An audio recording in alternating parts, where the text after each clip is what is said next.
دیا تھا جو پیام زندگی نطق محمد نے، اسی پیغام کو اقبال دہراتا ہوا آیا۔ حکیم الامت، ترجمان حقیقت، شاعر مشرق علامہ محمد اقبال ہمارے قومی شاعر ہیں۔ افق شاعری کا یہ تابندہ 17/9/1877 کو سرزمین سیالکوٹ پر طلوع ہوا۔ مذہبی اور دینی لگاؤ ورثے میں ملا کیونکہ ان کے والدین گرامی شیخ نور محمد نہایت برگزیدہ انسان تھے۔ ابتدائی تعلیم و تربیت عربی، فارسی اور اردو کا ذوق و شوق استاد گرامی سید میر حسن کی زیر نگرانی پروان چڑھا۔ سیالکوٹ سے میٹرک 1893، انٹر 1895 کرنے کے بعد گورنمنٹ کالج لاہور سے BA 1897 اور MA فلسفہ 1899 میں امتیازی حیثیت سے پاس کیا۔ اورینٹل کالج اور گورنمنٹ کالج لاہور میں درس و تدریس کے فرائض سر انجام دیتے رہے، مگر جلد ہی اعلیٰ تعلیم کا شوق نہیں انگلستان لے گیا۔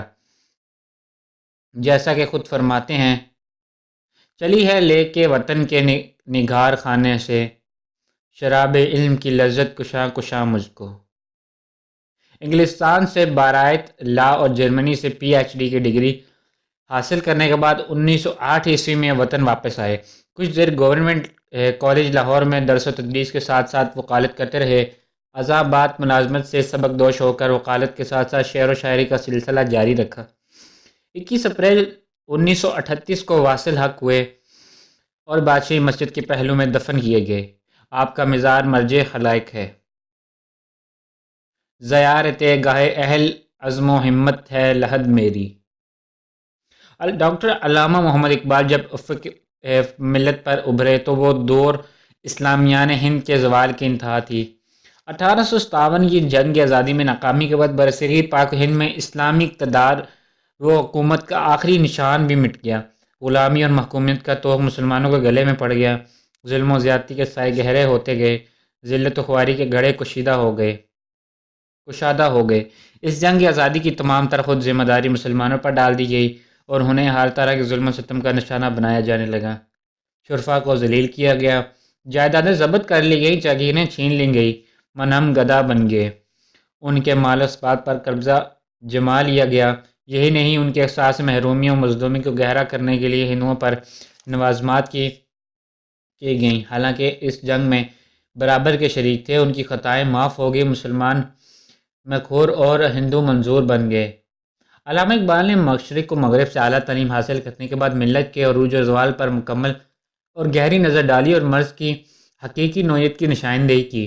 انہیں مشکل حالات کی خبر گیری کے ساتھ ساتھ ملت کی مرض کی تشخیص کے بعد اس کے علاج کا شدید احساس ہوا۔ چنانچہ انہوں نے نہ صرف تہذیب مغرب کے خلاف علم میں جہاد بلند کیا، بلکہ مسلمانوں کو اس کی حقیقت سے آشنا کرنے اور افراد ملت کو خود شناسی کا سبق سکھانے کے لیے عظیم فکری جہاد کیا۔ وہ جذبہ ملی سے سرشار ہو کر پکار اٹھا، بجھی عشق کی آگ اندھیر ہے، مسلمان نہیں راکھ کا ڈیر ہے۔ علامہ اقبال کا پیغام عمل مسلمانوں کے لیے خصوصاً اور عام انسانوں کے لیے عموماً دعوت فکر ہے۔ انہوں نے اپنی قوم کو اپنے اثر انگیز کلام سے بیدار کیا اور اسے دعوت و فکر و عمل پر آمادہ کیا، اور ان کی ابتدائی کلام ہی میں جذبہ حب الوطنی کی جھلک دکھائی دیتی ہے۔ یہاں تک کہ بچوں کے لیے لکھی ہوئی نظموں میں بھی وہ جذبہ قوم سے سرشار دکھائی دیتا ہے۔ ہو میرے دم سے یوں نہیں میرے وطن کی زینت، جس طرح پھول سے ہوتی ہے چمن کی زینت۔ علامہ اقبال نے مملکت خداداد کا تصور پیش کیا اور اس کے لیے عملی طور پر جدوجہد بھی کی۔ 1926 عیسوی میں پنجاب اسمبلی کے رکن منتخب ہوئے اور 1930 میں مسلم لیگ کے سالانہ اجلاس منعقد اعلیٰ بعد کے صدارتی خطبے میں یہ واضح طور پر بتایا کہ مسلم اکثریت کے علاقوں کو علیحدہ ریاست کی حیثیت مل کر رہے گی۔ ان کے اس تصور میں ہمارے عظیم قائد اعظم محمد علی جناح نے رنگ بھرا اور دیکھتے ہی دیکھتے دنیا کے نقشے پر 14 اگست 1947 کو عظیم مملکت پاکستان ابھری۔ انہوں نے ہندوستان کے مسلمانوں کو خواب غفلت سے بیدار کیا اور احساس دلایا کہ اگر وہ غلامی کا جو اگلے سے اتار کر پھینکنا چاہتے ہیں تو انہیں اس کے لیے سخت جدوجہد کرنا ہوگی، اور اگر وہ خواب غفلت سے بیدار نہ ہوئے تو بحیثیت مسلمان قوم اس کا وجود ختم ہو جائے گا۔ نہ سمجھو گے تو مٹ جاؤ گے ہے ان ہندوستان والو، تمہاری داستان تک بھی نہ ہوگی داستانوں میں۔ علامہ سچے عاشق رسول تھے۔ کسی بھی محفل میں جب حضور نبی اکرم صلی اللہ علیہ وسلم کا اسم مبارک لیا جاتا تو والہانہ حقیقت و محبت کی بنا پر آپ کی آنکھوں سے آنسو روا ہو جاتے۔ آپ حضور اکرم صلی اللہ علیہ وسلم کا ذکر مبارک باوضو ہو کر سنتے۔ آپ کے خیال میں سچے مسلمان کی زندگی کا مقصد اولین اسوہ حسنہ کی پیروی ہونا چاہیے، کیونکہ عشق رسول ہی عشق الہی کا زینہ ہے۔ نبی کریم صلی اللہ علیہ وسلم نے ہمیں توحید کا پیغام دیا۔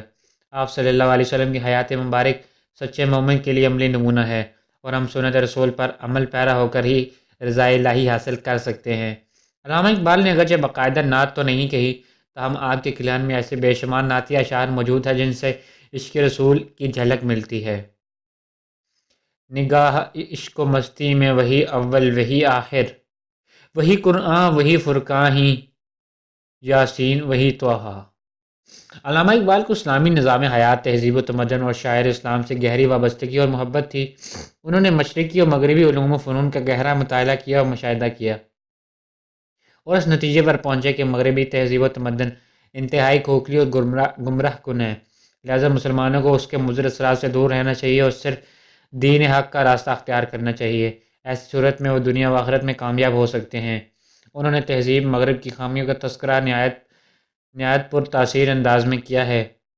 نظر کو خیراں کرتی چمک تہذیب حاضر کی، یہ صناعی مگر جھوٹے نگوں کی ریزہ کاری ہے۔ تاریخ ادب اردو کے مصنف ڈاکٹر رام بابو سکسینہ نے بالکل درست لکھا ہے کہ اقبال نوجوانان ہند کے بہترین شاعر ہیں، کیونکہ وہ انہی کے جذبات و احساسات کو عمدہ طریقے سے بیان کرتے ہیں۔ حقیقت یہ ہے کہ اقبال نے جس انداز سے نوجوان قوم کے جذبات کی ترجمانی کی ہے، کسی اور شاعر نے آج تک نہیں کی۔ وہ مسلمان نوجوانوں کو ان کے تابناک ماضی سے روشناس کرانا چاہتے تھے۔ ان کی تمام تر امیدیں مسلمان نوجوانوں سے وابستہ تھیں۔ وہ سمجھتے تھے کہ نسل نو ہی انقلابی تبدیلیوں کا باعث ہو سکتی ہے۔ اگر ہمارے نوجوان تقلید مغرب سے گریز کریں اور اسلامی تہذیب و ثقافت کو اپنا لیں تو مسلمان قوم ماضی کی طرح ایک زندہ قوت بن کر ابھر سکتی ہے۔ اس سلسلے میں وہ کبھی دعائیا انداز اختیار کرتے اور کبھی ناصحانہ پیرا۔ یہ نوجوانوں سے ان کا یہ خطاب بلا واسطہ بھی ہے اور بالواسطہ بھی۔ جوانوں کو سوز جگر بخش دے، میرا عشق میری نظر بخش دے، کبھی اے نوجوان مسلم تدبر بھی تو کیا تو نے، وہ کیا گردوں میں تو جس کا ہے ایک ٹوٹا ہوا تارا۔ علامہ اقبال نے مسائل قومی کو نہایت پر تاثیر انداز سے اپنی شاعری میں پیش کیا۔ انہیں اردو اور فارسی دونوں زبانوں پر مکمل عبور تھا۔ ان کے ہاں فکری گہرائی بھی اور فنی رعنائی بھی۔ چنانچہ جب ہم ان کی شاعری کا مطالعہ کرتے ہیں تو ہم ان کے لیے فکر کے اتھاہ سمندر میں ڈوب جاتے ہیں۔ ہمارا ذہن بیدار ہو جاتا ہے، دلوں میں امنگیں اور ترنگیں انگڑائیاں لیتی ہیں۔ ہم بال جبریل پڑھ رہے ہوں یا ضرب قلیم، ہمارے ذیل مطالعہ بانگ درا ہو یا ارمغان حجاز، ہمیں یوں محسوس ہوتا ہے کہ شاعر اپنے پرخلوص اور سچے دلی جذبات کا اظہار کرنا چاہتا ہے۔ جو کچھ وہ خود اپنے دوربین نگاہوں سے دیکھ رہا ہے، اس کی خواہش ہے کہ ملت اسلامی کا ہر فرد بھی اس نظارے کا تماشائی بن جائے۔ دکھا دوں گا جہاں کو جو میری آنکھوں نے دیکھا ہے، تجھے بھی صورت آئینہ حیراں کر کے چھوڑوں گا۔